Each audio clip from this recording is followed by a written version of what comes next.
O Governo reagiu tarde e a más horas, como acusa a oposição, ou esteve bem, Sr. Presidente? Vamos lá ver, o Governo agiu da forma que sempre agem as autoridades do Estado. Eu julgo que provavelmente não tiveram a noção da dimensão dos efeitos desta tempestade.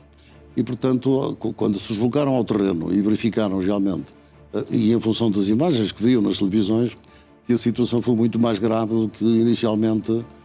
não é que inicialmente se previa, mas que se pensava. Há sempre aquela tendência de dizer, bom, isso não vai ser tão grave como se diz e tal. E é a razão porque, por acaso, eu vinha para aqui e vinha a pensar no problema da prevenção. E eu próprio pensava para mim, os incêndios nós ainda os podemos prevenir, porque podemos pôr vigilantes na floresta, claro. E, portanto, podem-se prevenir, por exemplo, o fogo posto. E pode fazer diminuir a incidência dos incêndios havendo a vigilância. E vinha a pensar, mas como é que se previnem as tempestades? Não há hipótese. Quer dizer, as tempestades... Ainda para mais uma destas, Ora bem, para mais uma destas. Mas há ações de prevenção que podem ser tomadas. Mas o Governo diz, exemplo, e aparentemente é verdade, que houve aqui um pré-posicionamento dos meios de proteção civil. Só dar esta nota. Desculpe. Mas há situações que podem ser prevenidas. Por exemplo, tivemos conhecimento de 2 F-16 que foram... Enfim, danificados ali em Coimbra. Ora, provavelmente, quando se tem conhecimento prévio de que vai haver este tipo de tempestade, tem que ser tomadas algumas medidas preventivas. O seguro mudou de vez, não é? Não, os aviões devem sair daquela base, zona, daquela área. Outra base, claro. Os navios, os barcos, a mesma coisa. As pessoas, se for preciso evacuar pessoas, evacuam-se as pessoas. Portanto, algumas medidas que podem ser tomadas. E, pelos vistos, fomos todos apanhados desprevenidos e não se tomaram essas medidas de prevenção que poderiam eventualmente ter evitado alguns estragos. Não é? Aliás, ainda há pouco o Presidente da República, que esteve em Leiria com o Ministro da Administração Interna, confessou aos jornalistas que nas primeiras horas após a tempestade não havia uma noção clara dos danos causados pela E o Governo, tempestade. o Governo, eu realmente não partilho daquela ideia de que os políticos, porque hoje alguém falava nisso, que os políticos não devem estar no local dos incidentes, no local destas emergências. Eu acho o contrário. Quer dizer, acho que os presidentes de Câmara têm que estar mesmo no olho do furacão. Os governantes, os ministros, secretários de Estado, etc., não quer dizer que vão exatamente para o centro digamos, de onde está a acontecer a situação, a tempestade, onde está a situação mais grave, onde estão operacionais a tentar resolver o problema, mas devem visitar os locais e estar nos centros de operação, nos quartéis de bombeiros, etc., a acompanhar as operações e, naturalmente, dar uma palavra às pessoas, aos operacionais que estão no terreno, claro. Porque é sempre muito bem-vindo. Nem que seja um conforto. Mas o Governo aí nessa matéria esteve bem ou não? Porque o Primeiro-Ministro deslocou-se aos sítios mais afetados, ou supostamente àqueles que naquelas horas existia essa informação. Eu acho que o Governo foi a tempo. O estado de calamidade foi declarado, na minha opinião, a tempo também, porque, repara, o problema do estado de calamidade não é no momento em que a calamidade está a ocorrer. O estado de calamidade, no momento em que ela está a ocorrer, é importante, por exemplo, para valer dos primeiros socorros, quer dizer, famílias que precisam de alimentação, que precisam de comida, precisam de alojamento. Mas o problema é como é que se vai resolver, ou como vão resolver, os estragos que a tempestade provocou. E o estado de calamidade tem essa dimensão. Por exemplo, eu julgo que o Sr. Bastonário há pouco falou nisso. Falou. A questão da simplificação das formalidades da contratação pública, não é? Com ajustes diretos, para fazer face, enfim, à dimensão desta catástrofe. Mas também é importante saber qual é a dimensão dos subsídios que o Governo vai atribuir e a quem. Para infraestruturas públicas, em alguns casos a particulares, mas não é só subsídios a fundo perdido ou não. Também pode haver situações, por exemplo, da concessão de créditos com juros bonificados. Isso já aconteceu noutras circunstâncias, não é? E, portanto, eu tenho curiosidade em saber isso, não é? De maneira mas o Governo está-se a atrasar nisso? Não parece. Ou não? Não, neste momento... Nem sequer há uma noção exata dos prejuízos, não é? Neste momento, como é natural, há que proceder ao levantamento dos prejuízos, os danos que se verificaram, os municípios vão se encarregar disso tudo e apresentarão um caderno de encargos ao Governo. E aí, ou com fundos comunitários, que o Governo também já está a tentar providenciar, não é? Ou através de verbas do Estado, não é? Terá que haver apoios a essas situações. Mas eu vou lhe dizer o seguinte, esta tempestade também demonstrou outra coisa, e que nós insistimos em não querer ver, que é a ausência, a falta de regionalização. Porquê? Porque, repara, isto mostra as assimetrias existentes neste país. Por exemplo, nós aqui em Oeiras temos muitas cheias também. Por acaso temos tido sorte nos últimos tempos. Mas, normalmente, em 22, por exemplo, foram cheias enormes, tremendas. No município de Oeiras, em 16 horas, limpamos tudo. O ano passado tivemos 300 árvores que caíram também com um furacão que apareceu, que eu não me recordo o nome. Ora, o que é que acontece? Aquilo que eu verifico é a dificuldade de muitos municípios da zona centro do país, que realmente são pequenos municípios, que não têm dimensão financeira, que têm muitas dificuldades financeiras. E aí a regionalização podia ajudar. Que têm falta de equipamentos, há falta de equipamentos, e por isso, 3 dias depois da tempestade, ainda temos situações complicadíssimas de falta de comunicações, etc., designadamente de obstrução de estradas, ruas, etc. Não é? E, portanto, isso mostra bem como este país é um país assimétrico, em que, na realidade, as zonas do interior, ou afastadas de Lisboa e do Porto, esses municípios têm uma dificuldade enorme porque têm carência de equipamentos, os bombeiros não estão tão bem equipados, quer dizer, portanto, também devemos olhar para isso. Não é? Claro, mas ainda aqui na vertente política, Sr. Presidente, estas críticas da oposição de que o Governo não reagiu atempadamente, a perguntarem os partidos da oposição onde é que anda a Ministra da Administração Interna, têm sentido, têm razão de ser, ou são um claro aproveitamento político desta catástrofe, como ainda ontem disse aqui o Secretário-Geral do PSD? É aproveitamento político, naturalmente, mas faz parte da vida, não é? Quer dizer, na realidade, se estivessem no poder, não sei o que é que fariam de maneira diferente. Era importante que dissessem o que é que fariam se estivessem a governar, não é? Quer dizer, na realidade, há aqui muito oportunismo político também, não é? Mas quer dizer, quem está no governo tem que se confrontar com esta crítica, não é? O problema é o que é que o governo podia ter feito, não é? O que é que podia ter feito antes? E depois, o que é que está a fazer? Ora, em relação à reação, parece-me que o governo está a atuar, enfim, de acordo com aquilo, pelo menos as declarações que os ministros têm feito, o Primeiro-Ministro e o Presidente da República, são a terem consciência da gravidade da situação. Agora, o problema é que, na maior parte destes casos, daqui para a frente, e insisto naquilo que disse há pouco, daqui para a frente o que é que o governo vai fazer? E é que se vê, porque depois passa a tempestade, tomam-se determinadas medidas e depois, se calhar, daqui a 2 ou 3 anos as coisas ainda estão por recuperar, etc, etc. Portanto, a eficácia do governo e a crítica dos partidos da oposição deveria centrar-se mais tarde. Neste momento estamos, quer dizer, na realidade estamos em plena... Veja, no domingo é possível que venha para a chuvada, claro, e que vamos ter cheias. Claro. Depois não podemos esquecer o seguinte: isto não vai estabilizar tão rapidamente como isso. Eu ainda há pouco estava a ver justamente a televisão, descargas na barragem da Agueira, descargas no Alqueva. Ora bem, nestas bacias hidrográficas com barragens, naturalmente que tem que haver descargas. Ora bem, e essas descargas vão aumentar, cheias, vão terminar cheias, como é óbvio, é inevitável, não é? Mas olha, isto agora ocorre uma ideia que mostra bem que nós somos um país adiado. Somos um país com falta de água, não é? Já no tempo do Salazar se falava da possibilidade que os espanhóis já fizeram, do transvase, claro, da bacia do Rio Douro para o Mondego, para o Guadiana, para o Algarve. Não é? Vemos então os milhões de hectolitros de água que vão para o mar, que nos vão fazer muita falta, e portanto a barragem de Foscoa, que estava integrada nesse contexto, mas as gravuras, pronto, foi-se. Ora, o problema é que depois disso nunca mais se falou, repara, na possibilidade de nós fazermos um transvase de água do norte, do Rio Douro, até ao sul. E portanto, e porquê? Porque, repara, em vez de estarmos a fazer descargas de água para o mar, fazíamos descargas de água para um sistema cujas bacias hidrográficas estavam devidamente articuladas umas com as outras. Portanto, nós devíamos pensar, estas catástrofes deviam nos levar realmente a planear a longo prazo, de maneira que... E não em cima dos bancos. Porque todos falam nas alterações climáticas. Tudo isto decorre das alterações climáticas, etc.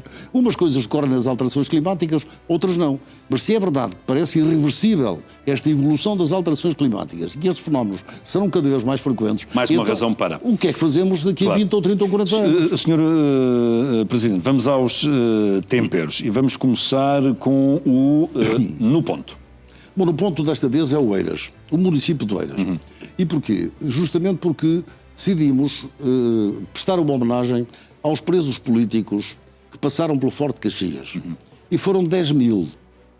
Ora, e eu nesta ocasião lembro-me sobretudo dos jovens, penso nos jovens, que não conheceram, que não sabem, não têm memória do que foi a ditadura do Salazar. Uhum. Ora bem, só por aqui passaram 10 mil. E nós olhamos para o que está a acontecer nos Estados Unidos e esta ascensão de proto-ditadores, nós aqui também temos, não é? E, portanto, o André Ventura, claro, naturalmente. Ora bem, as barbaridades que ele diz, não é?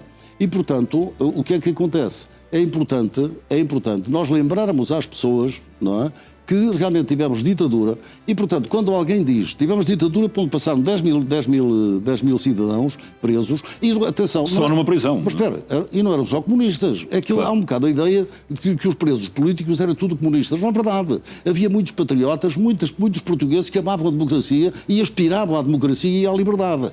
Ora, o que é que acontece? Aparece agora um bárbaro que vem dizer... Portugal precisava de 3 Salazares. Agora veja bem, se um Salazar provocou estes milhares de presos... Quando se refere a bárbaro, está-se a referir ao André Ventura, claro. André Ventura. Ora bem, imagina, quando um bárbaro diz uma coisa destas, o que ele está a dizer é precisamos ter o triplo dos presos, o triplo dos presos políticos, o triplo da tortura, o triplo das mortes, etc, etc. Quer dizer, portanto...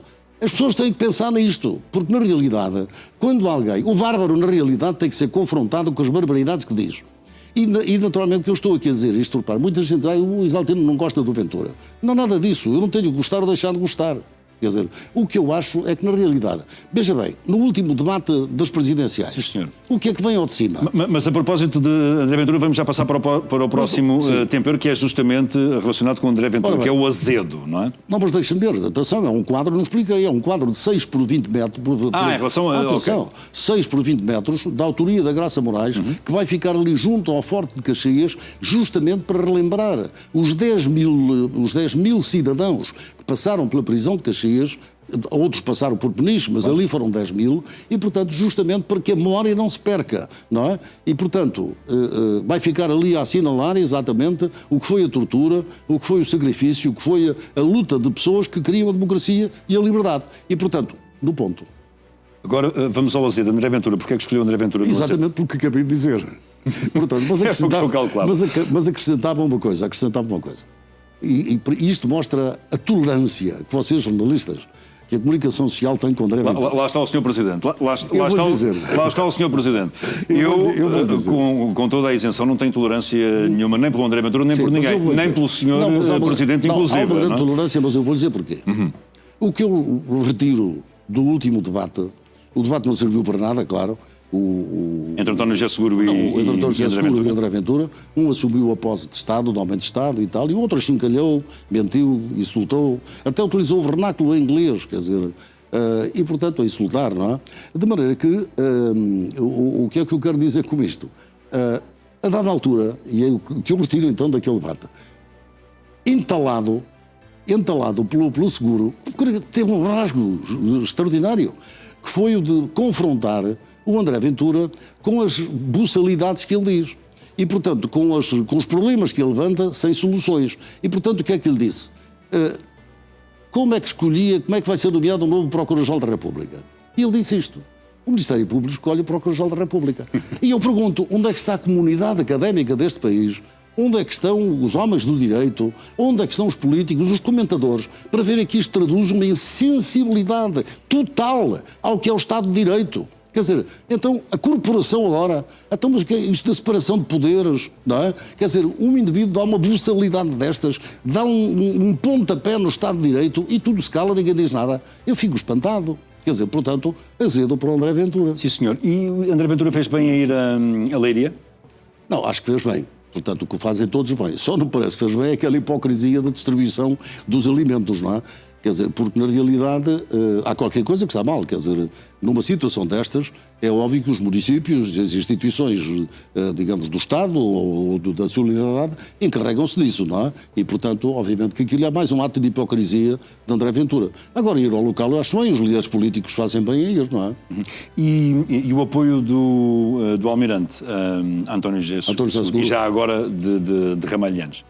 São importantes? Eu, por acaso, desses dois candidatos, como digo, nenhum deles era o meu candidato era o Almirante. Mas disse-me aqui na semana passada, em primeira mão, que ia votar em António José Seguro. Sim, exatamente. Mas em relação ao Almirante, ele declarou o seu apoio a António José Seguro. É uma opção dele, quer dizer, acho que não era obrigado a fazê-lo, mas entendeu fazê-lo, talvez porque embora o André Ventura aproveita-se destas coisas todas, tentando mostrar que toda a gente está contra ele, etc. Ninguém está contra ele. Quer dizer, a verdade é que entre um e outro tem que Estão a favor de António José Seguro. Muito rapidamente, Sr. Presidente, vamos ao próximo temperinho. Sonso, que é o Ministro da Agricultura. Porquê? Por uma razão. Porquê é que José Manuel Fernandes é Não, por uma razão muito simples. Eu fiquei surpreendido porque ele foi Presidente de Câmara há muito tempo e, na minha opinião, tinha a obrigação de se expressar melhor, de ser mais claro. E, portanto, ele não foi claro quando reagiu àquela mas temos que dar aqui informação de contexto, não é? O Ministro não pôde estar presente no encontro do Instituto da Conservação da Natureza, enviou um vídeo, não é? E nesse vídeo faz ali dá ali uns conselhos sobre leis, não é? Mas comentou que os parceiros do ICNF eram todos negativos, havia muitos parceiros negativos e que realmente tinha que haver mais flexibilidade, deviam ter mais cuidado, etc. Ora bem, eu compreendi o que ele quis dizer, mas houve pessoas que também compreenderam, mas fazem uma leitura diferente, porque estão no papel delas, não é? Claro. Ora bem, eu, de uma forma isenta, devo dizer... A Associação Zero caiu-lhe em cima, não é? Um ataque inídito à dignidade das instituições. Mas a Associação Zero tinha que ir em cima porque são ativistas, espero que não sejam funcionários do ICRN, esses ativistas da Associação Zero, mas depois o Ministro estejam Estado a pagar. Isto porque esse vídeo foi divulgado e o Ministro pediu a demissão dos dirigentes responsáveis pela divulgação desse vídeo, acusando-os de serem mentirosos, covardes e radicais. Sim, mas eu vou dizer, não seria isso bem que ele queria dizer. Vamos lá ver. Na realidade, o que é que acontece? A coragem, o conhecimento, a experiência deve estar à base da fundamentação de qualquer decisão. O que é que acontece? O que se passa com o ICNF, e é por isso que eu também estou a falar nisto, passa-se em qualquer organização do Estado. Qualquer técnico hoje faz uma interpretação literal da lei. E, portanto, ao fazer essa interpretação literal, é negativo e nunca positivo. E às vezes falta bom senso nessa interpretação. Não, porque os técnicos têm medo de ser criticados pelas inspeções, pelos tribunais, etc. E, portanto, é muito mais fácil dizer não do que dizer que sim. Eu não resisto a contar-lhe aqui um pequeno episódio. Na Câmara Municipal de Oeiras, adjudicámos um prédio com 40 apartamentos de habitação social. Num lote que estava aprovado desde 1994. Mas aqui há 15 ou 20 anos, havia lá um terreno ao lado e eu mandei fazer um jardim.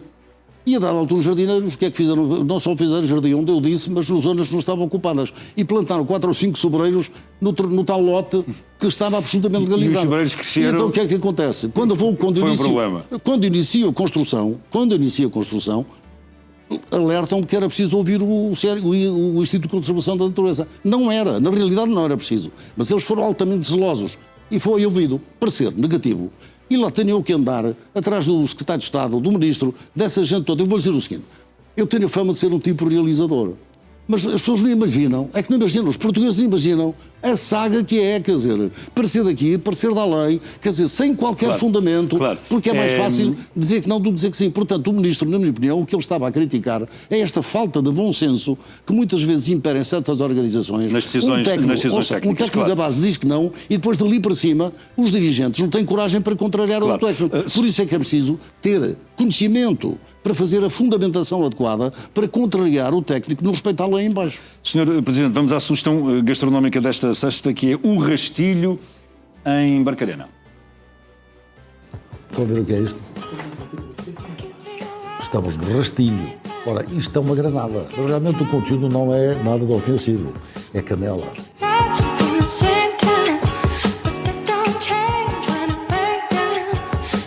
Aqui, croquetes. Deixa-me ver o croquete. Depois temos aqui queijo. Ora, este queijo é queijo de abelha. E aqui presunto. Porque rastilho é um nome interessante. Porque nós estamos em Barcarena. E Barcarena é a terra dos polvoristas. Há 100 anos, a maior parte dos operários aqui de Barcarena trabalhavam na fábrica da pólvora. E, portanto, o rastilho é uma homenagem aos polvoristas, à fábrica da pólvora. Portanto, estamos a falar de um léxico que realmente caracteriza aqui a população, o território de Barcarena. Portanto, a pólvora, digamos, aqui já faz parte, mas isto ainda é o rastilho. Aqui é o rastilho. A pólvora vai chegar dentro de breve com uma variedade de pratos que são servidos aqui no rastilho. Chegou a pólvora. Ora, a pólvora, em sentido metafórico, não é? É a pólvora, alimento, filetes de pescada Filetes de pescado acompanhados com este arroz de tomate. O bacalhau à Brás. O bacalhau à Brás é um prato legalmente típico, praticamente de todos os restaurantes aqui do Rei. Ora bem, bacalhau à Brás. Depois temos aqui um prato especial. Vitela. Vitela estufada. Olha que maravilha. Deixa-me cá ver. Esta vitela estufada. Tem uma rainha esta. Nota-se. Isso é uma... Isto é de outro mundo. Ora, e cá temos então coelho à caçador. Eu já não comia coelho à caçador há muito tempo. Muito bom. Tem muito a ver com rastilho. Rastilho, pólvora, cartuchos, espingardas de caça ao coelho. Isto é mesmo uma explosão de sabores. Rastilho, Barcarena, Oeiras Valley. Ora, bolo de bolacha. Deixa-me cá provar um bocadinho. Depois temos aqui o leite creme, a farófia. Ora, vamos lá provar a farófia. Temos aqui pudim, que alguém aqui da mesa escolheu. Temos aqui 7. Depois temos aqui o cheesecake, a pavlova de frutos. Pavlova de frutos vermelhos. Portanto, vejam bem, vir ao rastilho os ambientes que proporciona. Aqui, em Barcarena.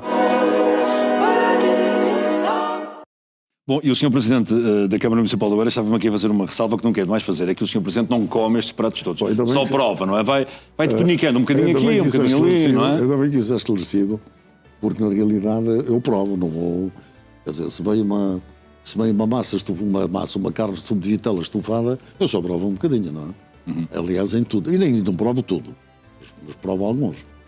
Portanto, eu digo isso porque há pessoas nas redes sociais dizem, lá está o lambão, lá está sempre a comer e come tudo e não sei o que mais. Não é nada disso. Quer dizer, eu provo. Eu degusto. E diga-me uma outra coisa, Sr. Presidente, muito rapidamente. Estes diálogos, é o Sr. Presidente que fala de improviso ou tem algum guião feito? Não, é tudo improviso. Por exemplo, este aqui foi inspirado, aquela granada que apresenta, eu próprio fiquei surpreendido. O recipiente para a canela. Já fui várias vezes lá ao restaurante, mas nunca tinha visto aquela granada. Realmente nós temos granadas, não destas ofensivas, mas defensivas na fábrica da pólvora. E nós estávamos aqui a conversar e eu estou a tentar engendrar... Essa ideia é boa, mas não revelamos agora ainda. Ainda não revelamos. É melhor não revelamos ainda, Sr. Presidente, mas é uma excelente ideia. Pronto, é sempre um gosto estar aqui consigo. Obrigado. Até para a semana. Boa noite. Até à próxima.